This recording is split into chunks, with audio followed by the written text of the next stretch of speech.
ఇక మంచిరేవుల దగ్గర మూసీ నది ఒడ్డున ఓంకారేశ్వర ఆలయ నిర్మాణానికి భూమి పూజ చేశారు సీఎం రేవంత్ రెడ్డి. మూసీ ప్రాజెక్టు విషయంలో వెనక్కి తగ్గేదే లేదంటున్నారు. మూసీ అభివృద్ధిని అడ్డుకోవడానికి కుట్రలు చేస్తున్నారంటూ విపక్షాలపై ఆగ్రహం వ్యక్తం చేశారు. బీఆర్ఎస్ ఎమ్మెల్యే సబితపై పరోక్షంగా ఘాటు వ్యాఖ్యలు చేశారు సీఎం రేవంత్.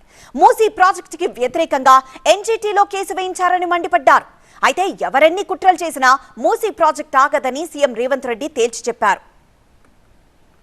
మంది స్వార్థ ప్రయోజనం ఉన్నవాళ్ళు రాజకీయ ప్రయోజనాన్ని ఆశించి మేము చెయ్యలేని పని మీరు ఎవ్వరూ చెయ్యొద్దు అని, మీరు చేస్తే మీకు మంచి పేరు వస్తుంది, మేము చేయలేదు కాబట్టి మీరు చేయవద్దని ఒక అక్క ఈ ప్రాంతం నుంచి 45 సంవత్సరాల కుటుంబం 100% రాజకీయ ప్రయోజనం పొందినరు, అన్ని పదవులు అనుభవించారు.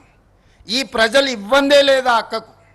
ఇవాళ అక్క కొడుకు నేషనల్ గ్రీన్ ట్రిబ్యునల్లో ఈ పనిని ఆపమని కేసేసిండు. ఆ అక్క మనసు ఎట్లొప్పుకున్నదో వాళ్ళ కొడుకును ఇట్లాంటి తప్పుడు కేసులను నేషనల్ గ్రీన్ ట్రిబ్యునల్లో వేయించడానికని నేను అడుగుతున్నా. ఈ ప్రాంత ప్రజల ఆకాంక్షలకు వ్యతిరేకంగా, ఈ ప్రాంత అభివృద్ధిని అడ్డుకోవడానికి నీ కన్న కొడుకే ఎన్జీటీలో కేసేస్తుంటే ప్రజాప్రతినిధిగా మీరు కొనసాగడానికి అర్హత ఉందా అని చెప్పి నేను ఆ అక్కని సందర్భంగా అడగదలుచుకున్నా. అందుకే ఈ వేదిక మీద నుంచి అక్కగారికి సవినయంగా విజ్ఞప్తి చేస్తున్నా.